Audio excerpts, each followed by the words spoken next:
A very good afternoon to those of you who are joining us in this room, in our auditorium at the Head Foundation's office, and those of you who are joining us online. Welcome to the Head Foundation Dialogue. My name is Vignesh. I will be the moderator and the MC for today's dialogue session. Today, we are really honored to work together with Temasek Polytechnic and the Hydrogen Fuel Cell Association of Singapore to bring together this conversation about the green impact of hydrogen, building a sustainable future through innovation. We all know that the way we have been consuming energy is simply not sustainable. The world today is beset with various climate challenges. We can see what is happening in the environment around us, and we need to be thinking about more sustainable sources of energy. Hydrogen is certainly one of those sources. But it is a source that many of us don't understand very well. It is a source that some of us may have reservations about, right? You may think hydrogen is explosive, hydrogen may be dangerous, but is it? Is hydrogen a safe form of alternative energy? How does it work? How do we store it? And very importantly, for an organization like the Head Foundation, what should we be thinking about if we want to prepare our young people for a world where hydrogen may be a key source of energy? What do we should be thinking at education systems? How do we prepare young people for employment in the hydrogen sector? So we're really pleased today to have a very diverse group of individuals to share with us more about their work, their experiences, so that we can better understand about hydrogen, its impact in helping us build a sustainable future. So very quickly, I'm going to introduce the speakers for today's session who will join us one by one to share their perspectives, and then we will transition into a panel discussion. For those of you who are joining us on Zoom, if anything that the speaker asks is something that you maybe have a question, a probing question, or you would like to further interrogate that point, please do type it into the Q&A chat box on Zoom. And for those of you in the room, I'll give you an opportunity to ask the questions later on. So let me very quickly introduce the 5 speakers we have, one of whom is joining us online to today's session. So first of all, I'd like to introduce Mr. Wang Gucheng, who is the head of Clean Energy Research Center at Temasek Polytechnic. I'd also like to introduce Mr. Noel Chin, president of the Hydrogen and Fuel Cell Association of Singapore. I'd like to introduce Ms. Tulika Raj, who is the CEO and co-founder of SunGreenH2. Mr. Jogjaman, who is the CEO of Spectronik. And joining us online, we have Dr Kho Lip Khoon, who is the head of Division Corporate Development and Economy at the Ministry of Energy and Environmental Sustainability in Sarawak. So you get to hear from Dr Kho later on. So ladies and gentlemen, without any further ado, let me invite Mr. Wang to share his presentation. Mr. Wang, please. Hello. Oh, okay. So to 3 products, which are water, electrical power, and heat. The electrical power is what we are interested in, which can be used for our many applications. And the 2 byproducts, which is water and heat, is considered environment sustainable, especially water is very good compared with others energy conversion device which may emit carbon dioxide. So for more detail, we can see that in the middle of the slide that actually the fuel cell have anode and cathode and electrolyte. So at the anode side, the hydrogen will split into proton and electron. And the proton will pass through the electrolyte and react with the oxygen at the cathode side and become water. And the electron will pass through to the external circuit and can power something that we want to do, okay? So what is the application of fuel cell? It's very wide range. Come from very small, like a portable power, very, very small, to a drone, to a car. I think many of you may heard about Toyota Mirai, the fuel cell car, whatever. And also can be power for bus, for truck, even for train, for airplane, for ship, for the big backup power. This picture show here, the backup power actually is a backup power for the data center, which is a megawatt level of power. Actually, just want to share actually for fuel cell, its power to train is very healthy. It's very good compared with traditional electrical power to train because you have to build the facility like the power transformer, the power line. But if you use fuel cell, all this gone. So it's help you to save the cost and also easy for the environment. Okay. So to summarize, use hydrogen and fuel cell, I would like to share is 5 different points of benefit. First is, very obviously, it's zero emission. The second is renewable and abundant. That means we can use renewable source to produce hydrogen and store the energy, and there's huge amount of water in our Earth and universe that we can produce hydrogen.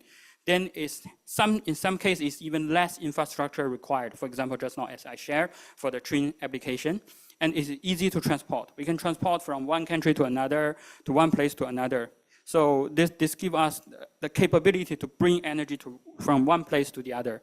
Then the last one I would like to summarize is the wide range of application. That means this fuel cell can be used for many, many applications, from our personal device to the transportation to the factory. So that's the benefit.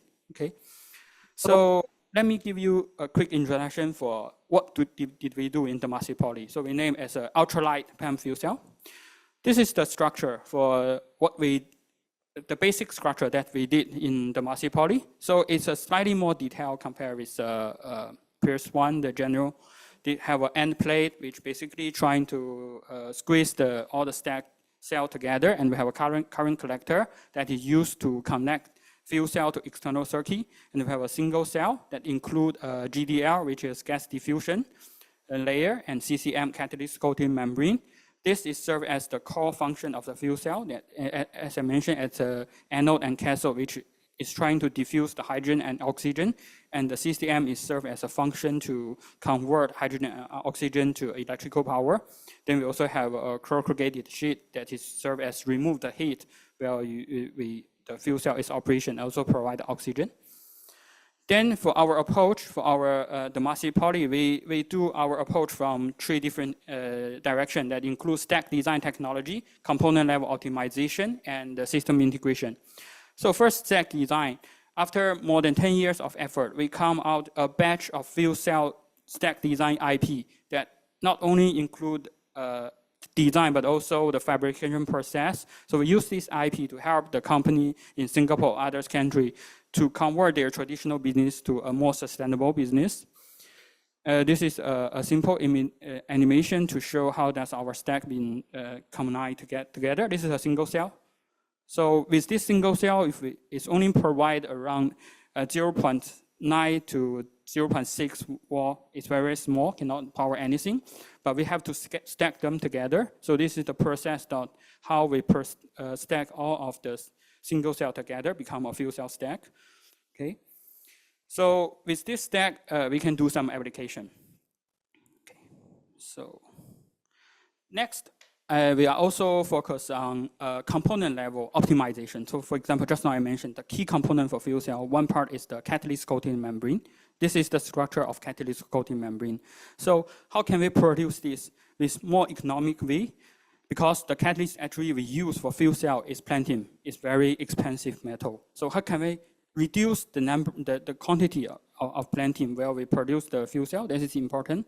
So for us, we come out some process that include the formulation of the catalyst ink, how do we do the preparation, and how do we coat the catalyst on top of the membrane. And this IP allow us to help the company to reduce, around 30% of the cost, and also we can reduce the catalyst coating, improve the production rate.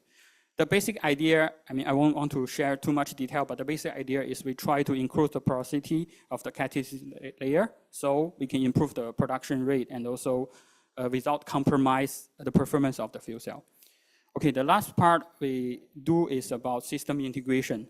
So when you have a fuel cell, you have to put inside of the system, for example, a drone or car or whatever. You need a controller, you need some system, you need some control algorithm. So here is just a quick demonstration that with our control algorithm and without our control algorithm, we can see the fuel cell can perform much better compared with without our control method, okay? So we have some example of application. For example, this drone is fully designed by Temasek Poly with a joint effort with several centers. Okay, so it's powered by a 350 bar 12-liter hydrogen cylinder. It's 6-axis drone, and with 2 fuel cell stack, it can provide 3.5 kilowatt power. Okay, This is the video that actually we test the drone. Compare with lithium battery, this one can provide 2 to 3 times longer flying time and 50% lighter than battery. That means you can fly longer time and you can carry more your own device instead of battery or the power source. Okay. So, and this slide also demonstrates some other application that we work with our collaborator. All here, the video, I think the video cannot. Can you help to play the video? I mean, all these devices are powered by the massive poly fuel cell with our collaborators' effort. Yeah. Here have a drone, a eVTOL, a logistic vehicle, and also a golf buggy. Okay, as an education institute, one of the important thing is how to inspire or educate our students for the hydrogen technology, which may be considered new. Okay, so how we do this? We encourage students to participate in different type of competition. One of the example is we participate in Shell Eco Marathon. Actually, this slide shows the car that's fully designed by the Master Poly students. We designed from the scratch. Not only the fuel cell, but the car. But here I want to highlight is actually because we use our own fuel cell, we get a quite good result, okay? And this is the competition. Actually, the car running on a competition in Indonesia, Lombok. And that is the student and staff work here to fix some issue on a competition. Meanwhile, we also participate in some other competition like Horizon Hydrogen Grand Prix. That one is a remote control car competition. The students have to apply their classroom knowledge and use that for solve real problem, how to improve the car efficiency, how I can make my car faster but use less fuel. This is some video that our student has in the Master Poly for the remote control car, which is fully powered by the fuel cell. Okay. So actually, because of our very long time effort, the student did a good job. They represent Singapore. Last year, get 5th position for the whole world competition. And also we get regional championship in Southeast and Middle East region. And also we get world number 4, which is the best result in Singapore for Shell Eco Marathon. Okay, so that's all for my sharing. Okay, thank you.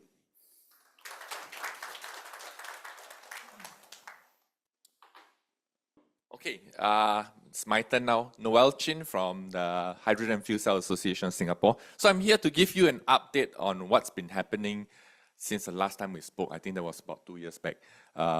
Okay, and some background about our Hydrogen Fuel Cell Association. We started in 2019, and the reason was to support our national hydrogen strategy. But more importantly, we actually provide platforms for our members to come explore collaboration and partnership opportunities with both local as well as overseas companies and through our business missions as well. Okay, so just to recap, everyone is familiar with the Singapore National Hydrogen Strategy. But what's more important is also our energy mix. If you look at this diagram here, the 4 switches. So initially, we've been looking at LNG, which actually provides more than 90% of our energy for electricity production. But as we look at decarbonizing our energy sector, we have to explore other more sustainable energy sources. For example, solar, which accounts for probably 2 gig of our energy needs. Regional power grids, tapping from Laos, Thailand, Malaysia, for green electricity supply to our country, about 4 to 6 gigawatt. And the rest will have to look at low carbon alternatives, and one of them is green hydrogen. So our national hydrogen strategy actually sets out this target for us to supply up to 50% or import 50% of the green hydrogen to supply for energy mix by 2050. What's important is also the role of the government in supporting R&D. Prior to national hydrogen strategy, when you talk about funding, there's no funding coming from the government to support any research into hydrogen or fuel cell. But recently, we've seen the low carbon energy research funding initiatives, number 1 and number 2, were launched in 2021 and 2023. 55 million for the first up to 12 projects. Second one, 43 million, I think, for 6 projects for direct hydrogen programs. So you can see there's a lot of emphasis on R&D in this area by the government. There was also a Create thematic program in decarbonization, $90 million for 9 research projects, including hydrogen as well. And recently, there was also a launch of the Center for Hydrogen Innovation in with the NUS. And this will support things like research into green hydrogen production, hydrogen carriers, hydrogen utilization, and so forth.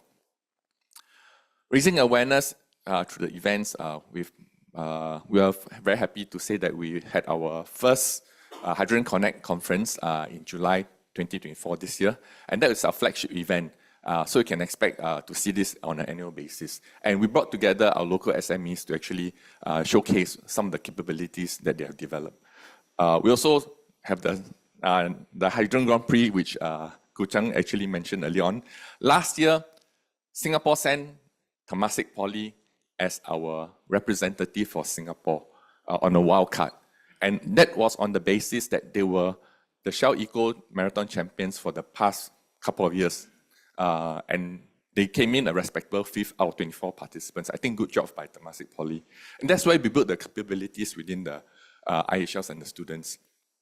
Demonstration projects, we are familiar with the EMA and MPA ammonia expression of interest. Right now, they shortlisted 2 companies, Sembcorp together with SLNG and Keppel Infrastructure, and eventually they will award to 1 developer.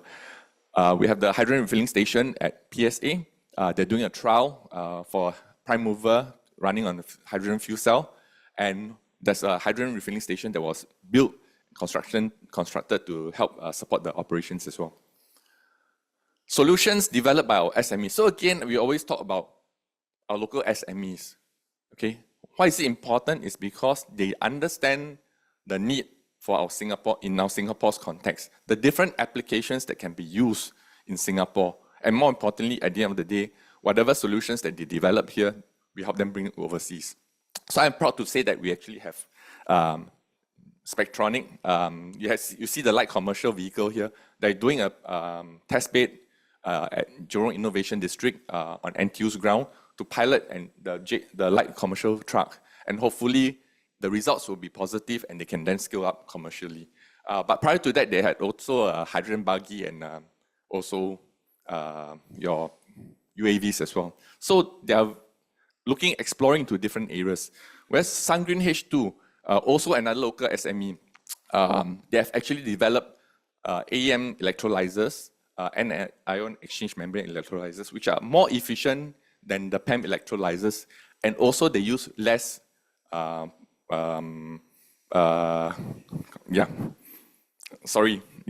less precious metals to actually develop the electrolyzers. So that means they can drive down the cost of hydrogen production, which is important for us as well as globally.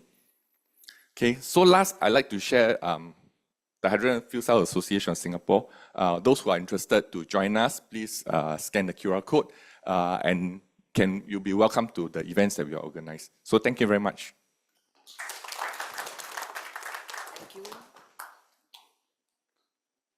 Hi everyone, my name is Tulika Raj. I am CEO and co-founder of SunGreenH2, the local SME that Noel was just referring to in his presentation. So who are we and what do we do? We are really here to bring down the cost of producing green hydrogen. We believe that hydrogen is ultimately a commodity. And if we want to unlock the future of our energy transition, net zero and decarbonization goals, you really need to make cheap green hydrogen. Hydrogen should be zero emissions, and it should be affordable for mass scale adoption and unlocking our industrial, shipping, aviation, and other power generation related decarbonization goals. So that's what we are trying to do for hydrogen, but who are we? We are a company that says that we like to supercharge electrolyzers. What do I mean by that? What does that actually entail? The company is here to do exactly what Noel said. We are trying to make electrolyzers very, very efficient and very, very low cost. Have we been successful in achieving this goal since we started out in 2021? Proud to say that, yes. Today, SunGreenH2's electrolyzers are being installed globally. We are already in market with modular product and showing that the box does what it says on the label. Let's take a look at how we got here. In brief, as Noel mentioned, there is a very strong ecosystem support in Singapore. We have our national hydrogen strategy in place already. And from day one, we are supported, of course, by our investors who are institutional names, both in Singapore, Europe, and the US. But most importantly, and very importantly, we are beneficiaries of the R&D grants that have been received by EMA and Shell in the first instance, also by Temasek Foundation most recently. We work with A-Star as well, and have also received grant funding in the US from the Rocket Fund from Caltech. As I mentioned, we are based in Singapore. We have operations in Australia as well. And from these two locations, we are currently supplying electrolyzers, stacks, components globally. Most of the areas where we are working are shown on this map. It is growing, I'm proud to say, daily. We are very proud of bringing a made in Singapore technology to the world. Why are we doing this? As we've just discussed, hydrogen can be a strong vector for our decarbonization goals. But over 99% of the world's hydrogen produced today is gray. So it is made using fossil fuels. So it's all very well to run our fuel cells and our industrial processes using hydrogen as a feedstock. But if it's producing 10 times as much carbon dioxide emissions in the production side, our scope 1 emissions are not actually reducing, rather they are growing. Therefore, what we are focused on is making low cost, zero emissions hydrogen an affordable reality today. And this is the green hydrogen that we are making. How is green hydrogen made? You remember the high school experiment? We have a beaker of water. We pop in 2 electrodes, connect them with a battery, you switch it on, and out starts bubbling the gas. That is exactly electrolysis on a massive scale. So we are here to connect the electrolyzers to renewable electricity that powers them and split water into hydrogen and oxygen, a process known as water electrolysis for green hydrogen production.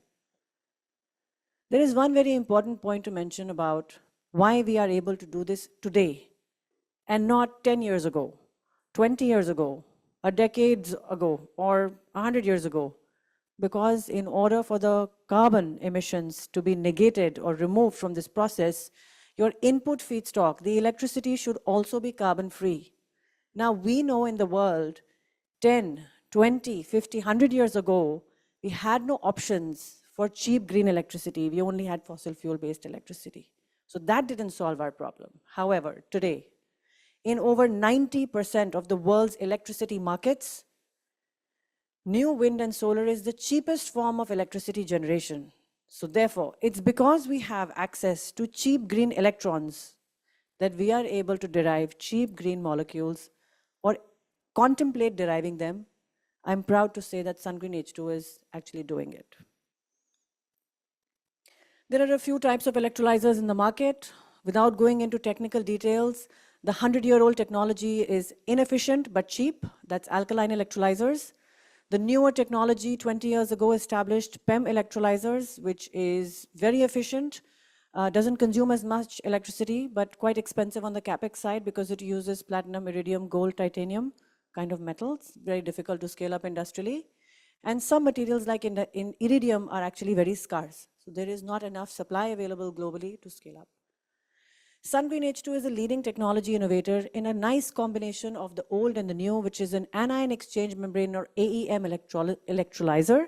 And this is where we are demonstrating how green hydrogen can be generated without using any precious metals at higher energy efficiency, at higher productivity or yield for low-cost green hydrogen production. We do this through proprietary technology developed in Singapore, where we are using very low-cost earth-abundant materials as the electrodes inside the electrolyzer. And we are unleashing higher performance than platinum, which is often considered an ideal catalyst for water electrolysis, through our electrodes. But guess what? The electrodes do not use any platinum or any other kind of precious metal. So it is a precious metal-free technology. As a result, we nano-engineer the electrodes and make not only the catalyst-coated electrode components, but also full stacks and systems, allowing anybody using the electrolyzer to double the yield of the electrolyzer. What happens when you double the yield of a machine? The unit cost is halved. We also reduce the operating cost of the machine by reducing the amount of renewable energy that it needs to consume by 20%. This is a world-leading efficiency which we have recently demonstrated in our project in Spain, which I will share in a minute. Most importantly, we do not use any precious metals while achieving this kind of performance, and the electrolyzer stacks are built to be lasting for over a decade, which means that your replacement cost for the stacks is also very low, allowing the systems to operate stably in the field for 25 years, just like solar panels and wind turbines. In Germany last year, we demonstrated the first generation of our stack at close to 90% efficiency, I think exactly 87% HHV to be precise. This was our first generation stack, 2 kilowatt in size, of which we are now batch producing right here in Southeast Asia and in Singapore with our manufacturing partners. Since then, we have we have 10x'd the size of the electrolyzer stack. We are now producing 20 kilowatt size electrolyzer stacks. And this is an important number, 20 kilowatt, because it is our building block to supply the megawatt size electrolyzers that we are deploying with our clients. Here you can see a very complimentary press release released by our clients in Spain, Naturgy, who have deployed the electrolyzer and seen that it is extremely compatible with renewable electricity, extremely efficient in terms of consumption of energy, also very, very low cost. We are now delivering a larger size system with the same client in Spain, but as I showed earlier, we have multiple systems delivering out all the way from Europe, European Customs Union, Japan, India, Malaysia, and Indonesia in the coming months. As I said, the 20 kilowatt stack that SunGreenH2 is also batch manufacturing right here in Singapore and Southeast Asia is very important because it is the building block of our modularized system that we use to provide 1 megawatt size electrolyzers in 40-foot containers for any kind of application at close to 90% efficiency.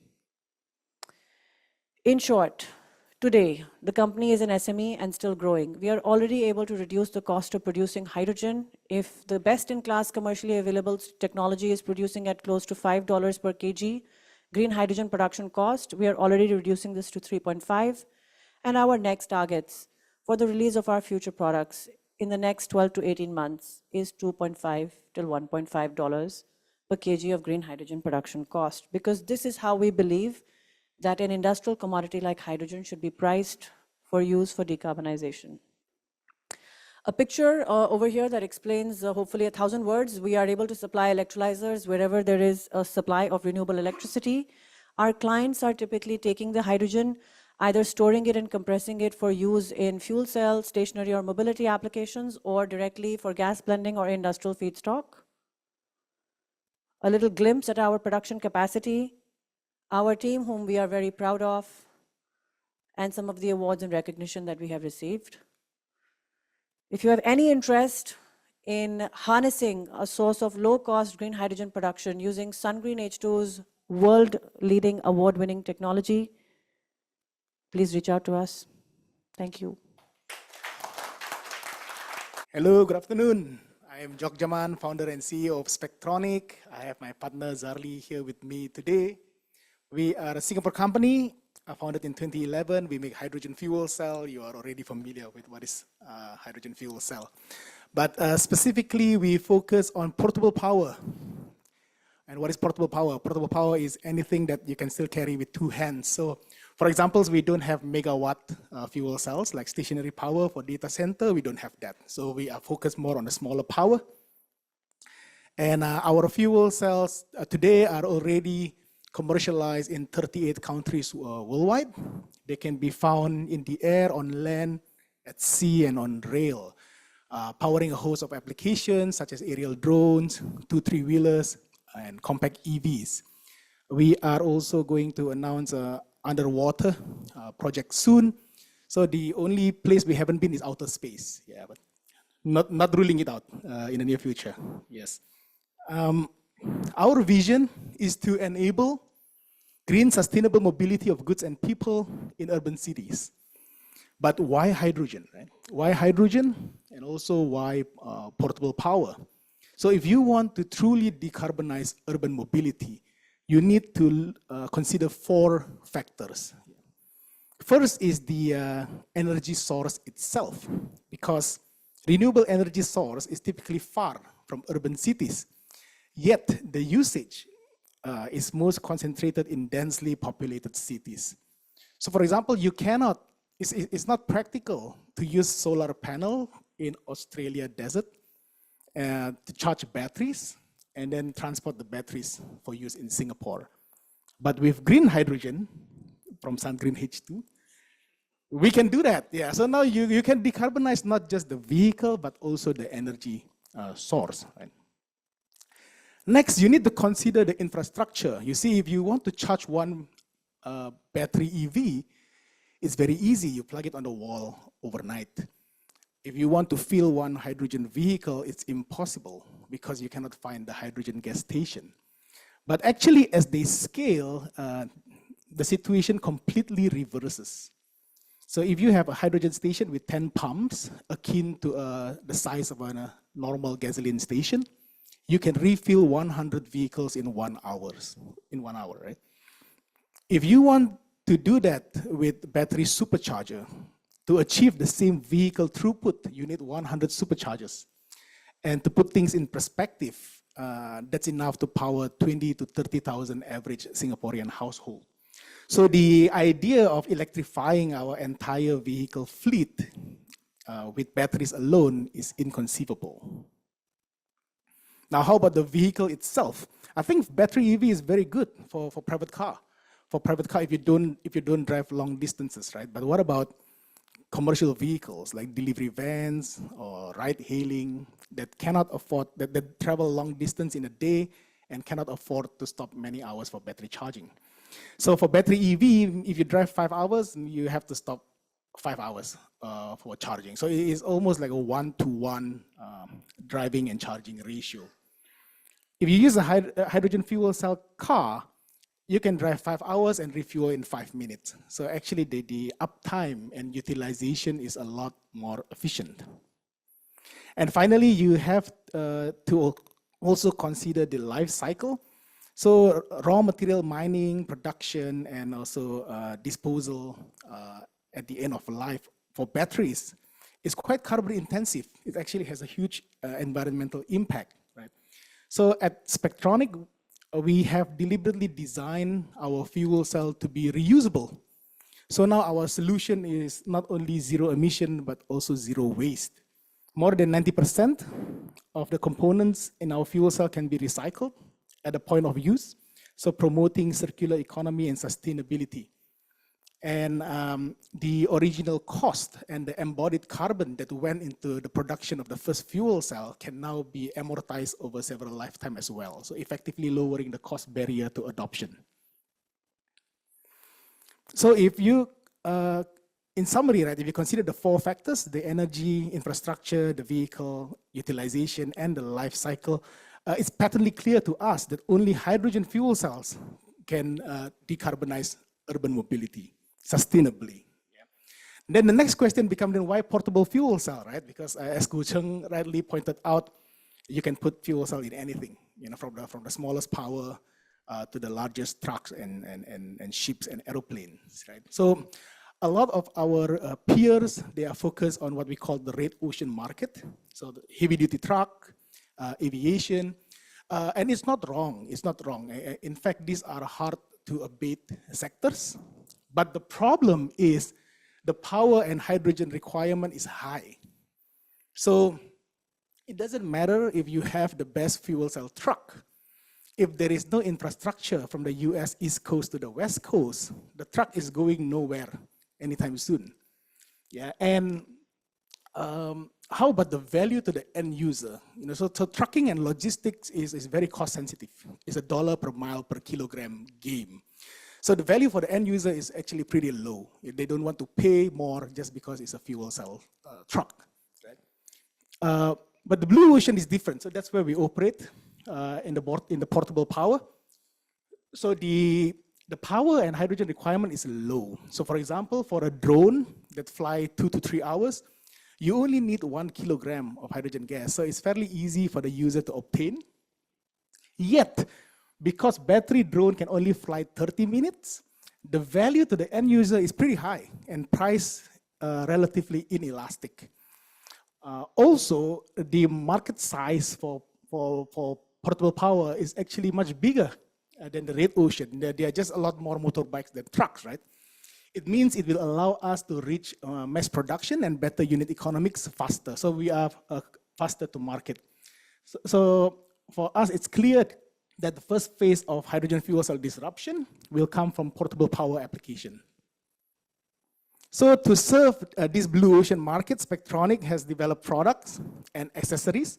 So our mission is to democratize portable fuel cells. So if you have an electric platform, anybody with an electric vehicle platform can go to Spectronik website, choose the fuel cell power, choose the gas tank size, and you can convert it into a hydrogen fuel cell powered one.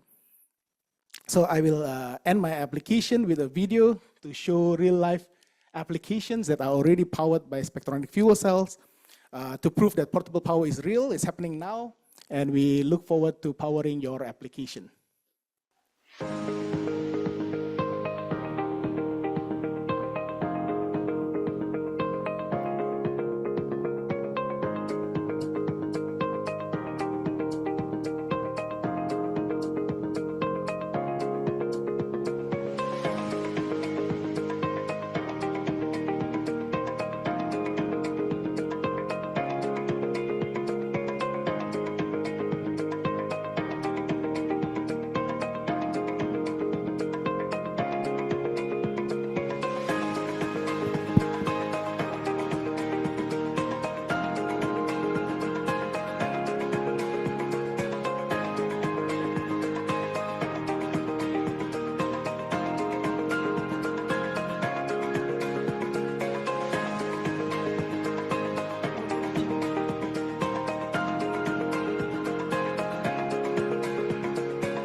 Hi, good afternoon.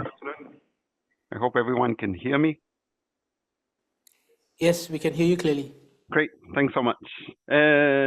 Thank you for this invitation. Unfortunately, I couldn't be there with everyone today, and I see there's quite a number of audience. I'm happy to be able to deliver this virtually, although it's not ideal, but I guess for one simple reason, I have to be in Sarawak to deliver this, to entice everyone to come over to Sarawak and see the hydrogen sort of application in Sarawak one day. So hopefully this will be the starting point of an invitation to everyone to come over to Sarawak, in Kuching specifically. Thank you so much. Today I will try to explain a little bit about the hydrogen economy journey of Sarawak. I don't belong to any companies. I am basically working on a ministry. It's the Ministry of Energy and Environmental Sustainability Sarawak, and I serve as the head of corporate development and economy division in the ministry itself. And we have quite a number of collaboration with Singapore, especially with the Ministry of Trade and Industry, I still remember, I think when Noel was mentioning about the National Singapore Hydrogen Strategy or the plan. I was in Singapore when it was announced during the Singapore International Energy Week. It was quite exciting time, and following up from there, I'm giving this talk. Let's do a slideshow. Sorry. I'll just introduce briefly what Sarawak is pursuing, the hydrogen economy of our journey, and also some of the collaboration and future challenges, which was also mentioned earlier by some of the presenters earlier on. This is our executive. This is the minister, and also our minister is the premier himself, who is also going to be in the Singapore International Energy Week next month in October, and our deputy minister and also our permanent secretary. This is how it looks like within the ministry. We are quite a small ministry. We were just established last year. We have been conducting quite a number of programs, also collaborating with a number of people, organization, and also the ministries over in Singapore as well, including EMA. Yeah. This is how it looks like, and under the ministry, we have the Natural Environmental Board. This is equally the same as National Environment Agency in Singapore. We have our Sarawak Energy, and also Petros is basically our petroleum company. What we do, basically, I think hydrogen or renewable energy, for example, is related, or it basically serves as one of the main purposes within our development strategy. During the COVID time, I think we started realizing that if we do come out from COVID, we wanted to be able to pursue and develop ourselves and try to strategize our economy better. And so we came out with this sort of development strategy for up to 2030, and looking primarily into maintaining our renewable energy capacity mix. As you know, I hope you know, Sarawak is very much into hydropower. We are basically about 60% relying on our hydropower in our in the state, and also trying to achieve a reduction in CO2, and also achieving income within the state, high income state. Then after the PCDS, or we call it the PCDS, which is the post-COVID development strategy, we establish ourselves towards green economy, and also leveraging on some of the important sort of sectors, working towards economic growth, sustainable green economic growth, leveraging on our biodiversity and ecosystem services, climate change resilience, and also trying to work together within the community for a just sort of growth.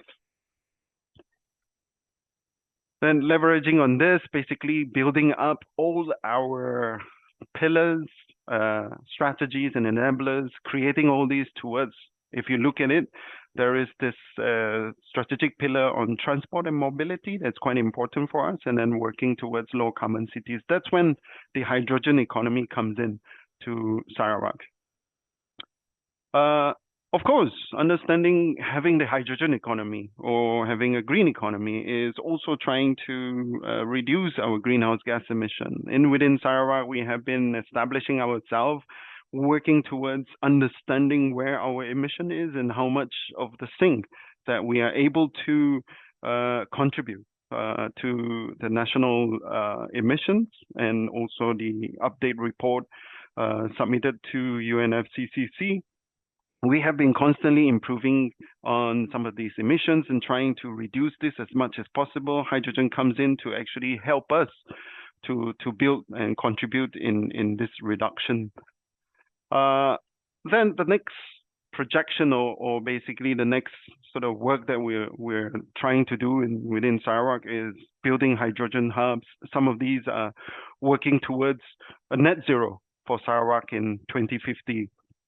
There is this discussion now that Sarawak is basically a net negative emission state. And I'm still hoping that this could be maintained and we will have a good figure to show this net negative sort of ecosystem in Sarawak. Of course, having the idea of a net zero, we need a strategy, and the strategies are basically some of the pathways that we have established. Of course, reducing our greenhouse gas emission, we'll look into the blue line, but to expedite and work towards greater sort of reduction requires a little bit of a market-driven and also green technology, which involves hydrogen, some of the renewables, and carbon capture technology.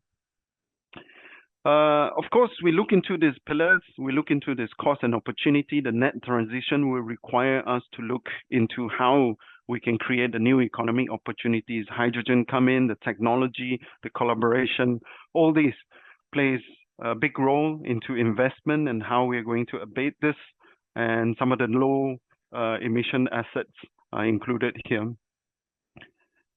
So then we began our journey, Sarawak Emissions Reductions Plan, one of it. If you look into the pillars, they are hydrogen. We're building a 2 hydrogen production hub here that's going to be set up in Bintulu, and hopefully we'll operate this in 2027. That's hoping to produce around 9,000 tons of hydrogen annually using renewable hydropower. That's going to produce us green hydrogen. And our humble journey started from collaboration between some of our GLCs. SEDC Energy is one of the pioneer piloting this together with Sarawak Energy, working on the first integrated hydrogen production, storage, and refueling facilities. This was developed, I think, sometime in 2019, just before the COVID. So you can see, I'll walk you through a little bit of a pictorial sort of journey.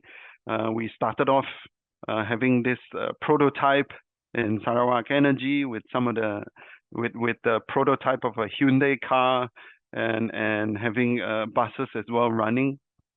And then we realized that this is possible, so we have the zero emission hydrogen bus running around the city today. You will be able to see it. Unfortunately, I was having a conversation Noel earlier on, who was mentioning that if the Parasukma, which is our national Paralympics game, whether we will be using this sort of bus running around, bringing athletes to the stadium. Unfortunately not, because the facilities, the bus that's actually powered by hydrogen is not ready for disabled. Also, we've collaborated with Toyota. They've provided us 5 actually units of the Toyota Mirai for us to power it up and use it all around in the city, especially with our minister who has the car right now and moving around in Kuching.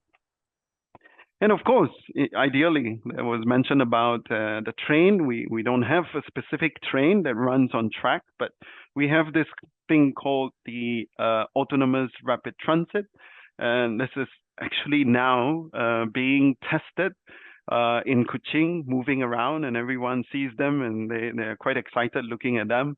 It's been tested at the scale of making sure that our fuel hydrogen is enough to power them, for them to run sustainably, and looking at the fleet as well, where it should run and where the ART will be moving around. Ideally within the transportation system in Kuching. This is basically how it would look like in the next couple of years within Kuching. This is only on Kuching, serving some of the routes here. And this is now intensively, if you see in Kuching, this is now intensively being constructed. And also, the 2 hubs that I mentioned on hydrogen, this is important for us. We have 2 of these serving and collaborating with different stakeholders, and also some of their organization that has been working with us, especially Japan and Korea. This is similarly how we are going to be using 9,000 tons of green hydrogen for our domestic consumption. You will see this if you come to Kuching. This is very near to my office in Kuching. This is a multi-fuel station that has a hydrogen pump at number 16. Once in a while, I fill up my car. Unfortunately, not hydrogen, but hopefully one day I go to this station, I'll be able to pump hydrogen. This is a little bit of very technical stuff dealing with how we are working towards a partnership with Japan and also Korea in the production of green hydrogen, how we are facilitating with them a lot, working towards an electrolyzer. We are also very much into cost effectiveness of its electrolyzer and the production of it. It's very important. One of the presenter mentioned cost and also reducing the price. I think it's very, very important. It is what Sarawak is also pushing for and hoping to collaborate with partners working towards this. We started this in 2022. I remember a whole delegation went to the World Energy Summit, which is the World Hydrogen Summit, and our premier mentioned we are the rising tiger, and we're hoping to work with any of the collaborators and industries out there, hoping to be one of the pioneers in Southeast Asia for hydrogen. And then again, last year, we had the privilege of being invited to Poland to work together with Poland in education, in research and development, and also technology. And we've also presented some of our ideas to European investors and also European industries working on hydrogen. And this seems to be one of the platforms that we have been making our showcase and also our Sarawak sort of hydrogen economy platform there. And SADC Energy is one of the pioneer and is basically pushing for the work on hydrogen application and ecosystem here, which actually deals with the whole value chain of this hydrogen, starting from storage, distribution to production, and also application of industries to the aerospace or even rail and maritime logistic and mobility. One thing that is very, very important, it was raised in one of the highlights, in one of the presentation earlier on, was actually the cost. Remember times when solar modules were actually very, very expensive. That's when a lot of people, a lot of us realized maybe this is not the right renewable energy or power source. But somehow since 1976, this was brought up in some of our discussion, it continuously, rapidly reduce, and it becomes cheap. And this is what we're hoping to see with hydrogen as well. We're hoping that it keeps reducing, and we've managed to do this with our partners in Sarawak, reducing the price and the cost of producing hydrogen. And with that, I want to thank everyone for listening, and thank you also for inviting me. But before I leave, I would like to invite everyone to Sarawak for our event that's coming soon, next month. Thank you.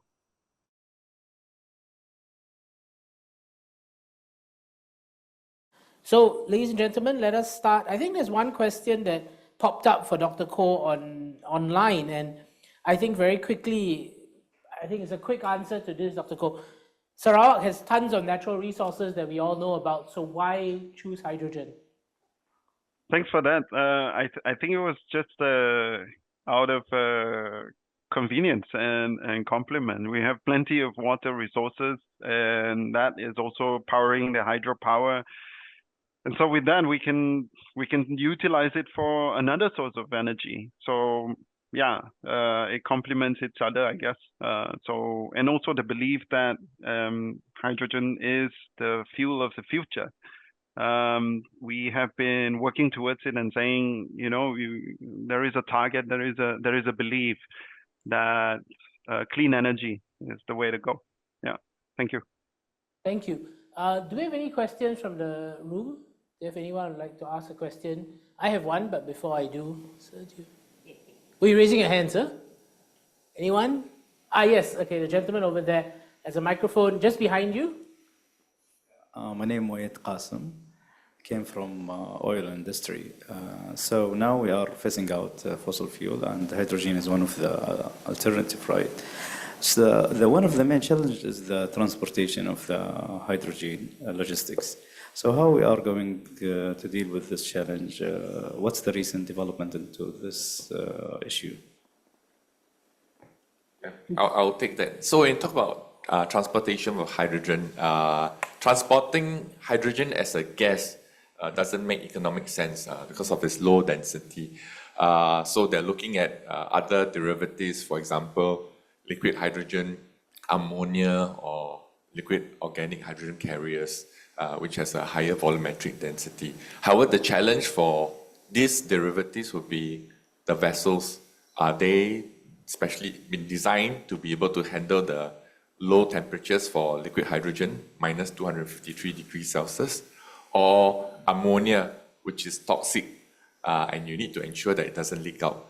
But most importantly, when you're transporting green energy, you must also be able to tap on that green energy to power your vessels. So the vessels have to be designed to be able to offtake the green energy to power the vessels. So those are the challenges up front. But in Singapore, I think most of you are familiar with the Global Center for Maritime Decarbonization. They're actually looking at ammonia, exploring ammonia powered vessels to be able to transport ammonia to Singapore. So there's some progress in those areas. But of course, once LH2 and LOHC is available, then we'll start looking at those vessels as well. Would anyone like to add a little bit about the transportation of hydrogen? Any advancements? Maybe I'll feed into a question that I had, and also one that kind of popped up in here. When you do a word association of hydrogen, besides energy, the next word that often comes to mind is bomb. So I think the safety of hydrogen is a big concern for many, especially for those of us who are not familiar with the energy space. So I maybe give an opportunity to our panelists to share what sort of advancements are being made in the safe production, transportation, and use of hydrogen that would be assuring to many of us. So when we think of hydrogen, and we concern ourselves with the safety side of it. Thank you for this question. Always nice to address the white elephant in the room. But please, let's all join together to recall that hydrogen is being talked about more today, but it is not a new commodity. The global hydrogen market is already a $150 billion market. Almost 90 million tons of hydrogen are in use today and have been since even 2020, when maybe some of us first started to talk about hydrogen, let's say in the Singapore context. So the world has good experience of utilizing, harnessing, and safely using hydrogen as a feedstock for many industrial processes, including the major use of hydrogen today and over the ages has been to produce ammonia, which is a building block of fertilizers. It's how we are feeding the world. No hydrogen, no ammonia, no fertilizer, no ag, no food production. There is an issue. So please rest assured, there is a lot of engineering know-how, expertise, and knowledge of managing and producing and storing and consuming hydrogen very safely. We have been doing it. What we are now talking about is harnessing hydrogen for some newer use cases, more recently emerged use cases like fuel cells in the stationary and the mobility segment of the applications. And plus expanding this into things like gas blending, power generation, offsetting some of our net zero emissions criteria in other sectors. So what we must learn to do in this expanded use case scenario of hydrogen, where we are now going from using 190 million tons, or let's call it 100, to 500 by 2050, this is a 5-fold growth in the hydrogen market, is to continue to manage to use hydrogen safely. All industrial systems designed to use hydrogen, we manufacture electrolyzers, they have to meet certain safety, certification, regulations, criteria that are already set by the industry. There's an ISO mark, there's a CE mark, there's a pressure vessel mark. So there's a lot of industrial regulation for harnessing hydrogen and producing it safely. This applies to storage, this applies to transport as well. Let me pass to my fellow panelists in case they would like to mention more, but yeah, certainly we are all focused on harnessing it safely.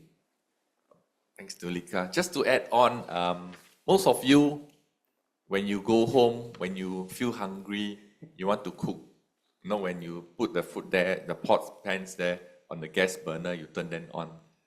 Do you know that there's already 50% of hydrogen coming from the gas burners? So it's safe unless you misuse it. Okay, so I think it's important for us to understand the characteristics of hydrogen, how it behaves, and how to use them safely. So that one day you'll be just like petrol and diesel. You know, we have petrol and diesel stations very close to our homes. They have a convenience store which opens 24/7. I'm very happy because I can go and get anything from there. But what we want to do is to give assurance that it's safe enough for you to be part of our lives. I think I only discovered that when Noel was on national radio yesterday sharing this little tidbit that 50% of the gas that we turn on in our stove has hydrogen in it. I think there's another interesting question. Maybe, Jok, you might want to take this. In terms of EVs, it seems like there are a lot of challenges, right? Hydrogen might be a viable alternative. Do you see that being something coming in, especially in a country like Singapore, where we don't drive significant distances at any given time, relatively small, very urban? Is hydrogen a way of thinking about transportation and cars? Yes, I think it's important that it's not one or the other. It's actually quite complementary. So it really depends on where you are, what you're using it for.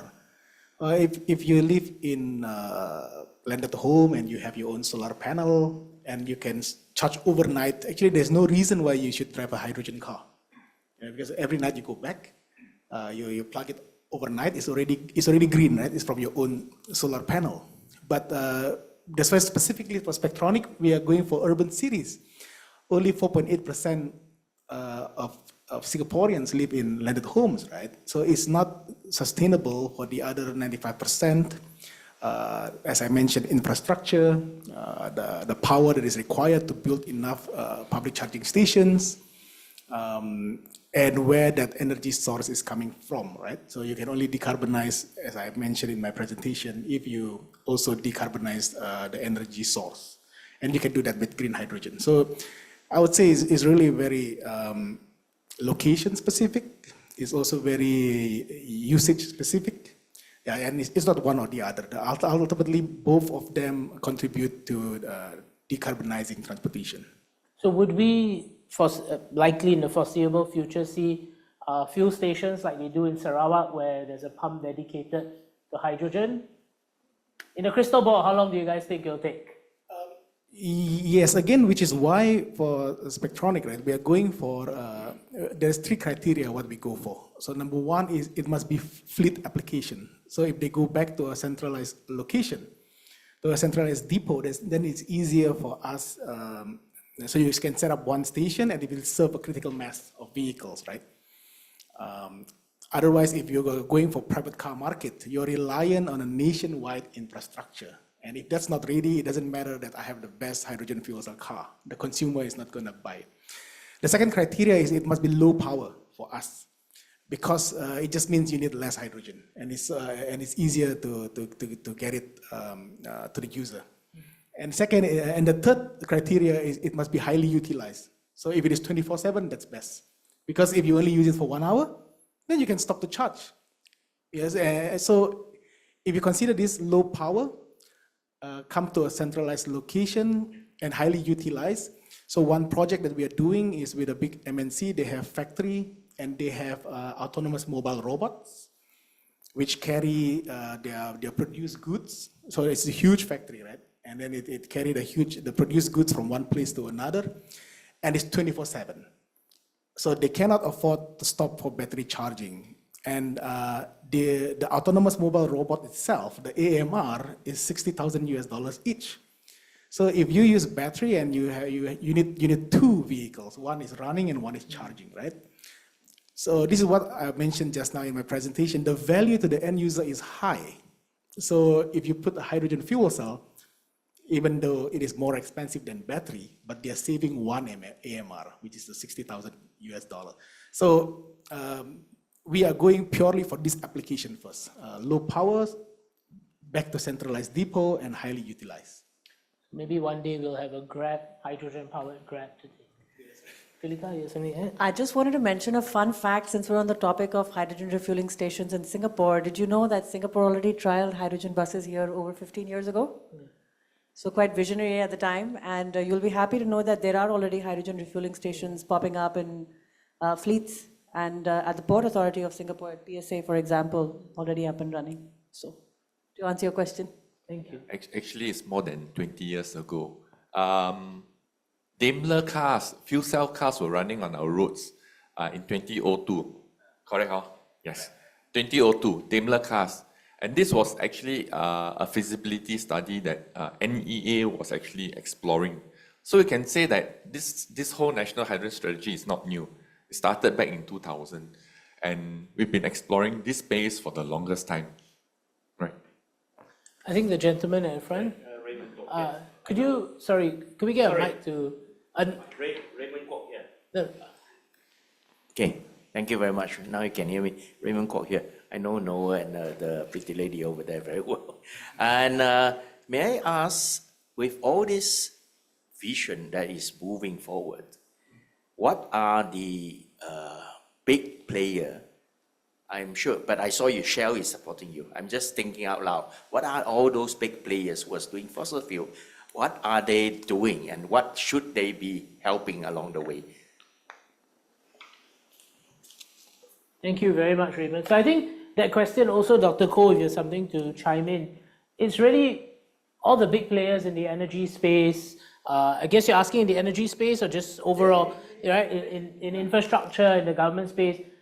If it was an ideal wish list, what would you like to see them doing? Who'd like to go first? Really, sorry. Really interesting question. For us, I think in Sarawak, we have been working towards the production, and of course, obviously, the energy sector comes in, the energy company comes in. Then we look at the whole value chain, looking into industries. The industries comes in, metal industries, so people dealing with steel and so on. Those hard to abate industries. The thing that we have been pushing forward to is now that we have a few industries that have been recently set up. For example, the Sarawak methanol plant. So that basically is also another sort of industries going into producing ammonia, methanol, and so on for green shipping. Shipping is one of the biggest sector. I think that the shipping industries are really important for them to come in to work together with us in terms of basically in terms of technology. Having the technology available and putting in place the technology and apply them and use them and try as much as possible. One of the key targets is to reduce. One of our main aim and target is basically reducing emissions, and that's what we're aiming for. This is what all these clean energy is all about. I mean, cost is one thing, but if no one is doing anything, just hoping that one day the cost will come down, it just doesn't work. We need to keep working together and building the technology and getting all the big players to come in and help us out and support. I hope that answers. Thank you. And I'm sure the others will have additional comments. So I think most of the oil and gas companies have relooked at their plans moving forward in the face of climate change and decarbonization. They cannot say no anymore. We know ExxonMobil has partnered NTU and A-Star recently for COP Lab to explore CCUS to actually reduce the energy that's used for the petrochemical industry. I think these are small steps, but I think it's showing that they are making the effort. I think the other one is also looking at LNG. Right now, natural gas is available in Singapore. Can we do something about that as an interim measure once green hydrogen is ready? Can we explore blue hydrogen for the time being until green hydrogen is ready in terms of global supply markets? So I think SLNG is also doing this. They're working with some of the partners to explore blue hydrogen. So again, there are steps taken, baby steps, not major steps. But I think there's positive. We're quite positive with this situation. Maybe if I can ask Gucheng, in the education space, what would you like to see? What sort of transformation would you like to see? Would you like to see more rapid changes in the education space as we help to prepare young people for a hydrogen-intensive future? Yeah, I think from education point of view, the awareness of young generation to accept the hydrogen and idea, the novel idea, that is very important. Like just now, the gentleman asked about the oil gas industry. I mean, I have this business, I don't want to change, but due to the sustainable problem, I have to change. So what is the new idea? How can we combine this together? I mean, this one may not just by one generation, we can solve it, but next generation, the new idea is very important. For example, I heard recently, I don't know whether you heard about the green methanol that not only utilize the hydrogen and also the carbon dioxide, carbon capture to reuse this whole process. It's helped our oil and gas industry, but also utilize the benefit of hydrogen and renewable energy. So those kind of new ideas have become from the younger generation. So I think that's very important to inspire them. That's why for Temasek Poly, we encourage students to create awareness. You don't have to learn the deep science, whatever, but you have to have this awareness in your brain. Then when you become older, you have your own business, your own job, you know that this is the feasibility, this is the way to solve the problem. Then if you keep to explore, then you will get some solution. Yeah. Thank you. I have a question here, which is from one of our guests joining us online. And it's an interesting question. I think it's kind of technical.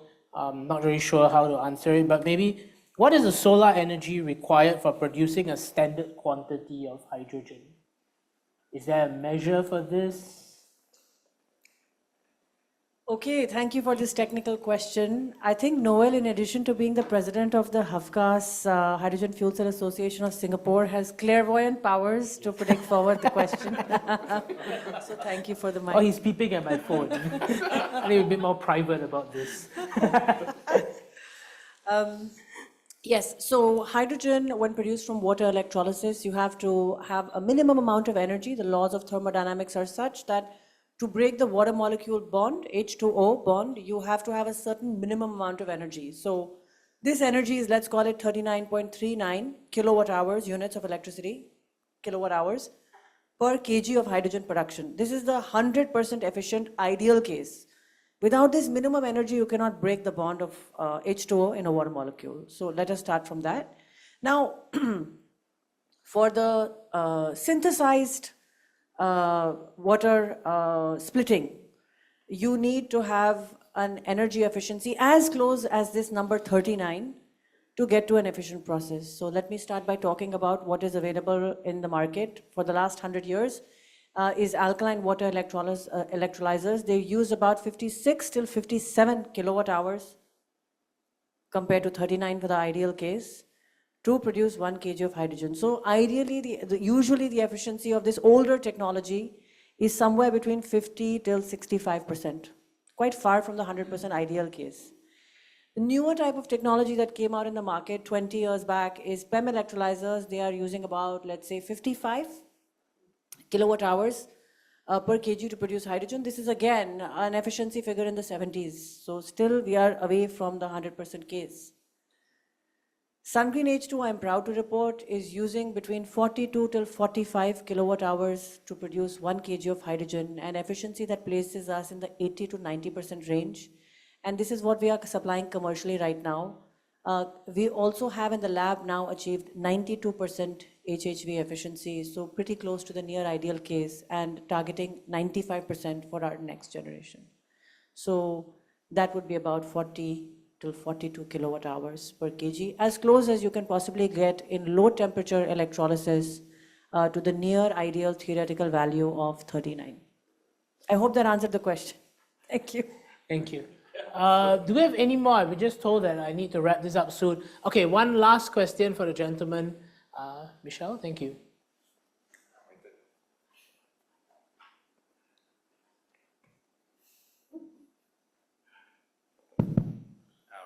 Okay.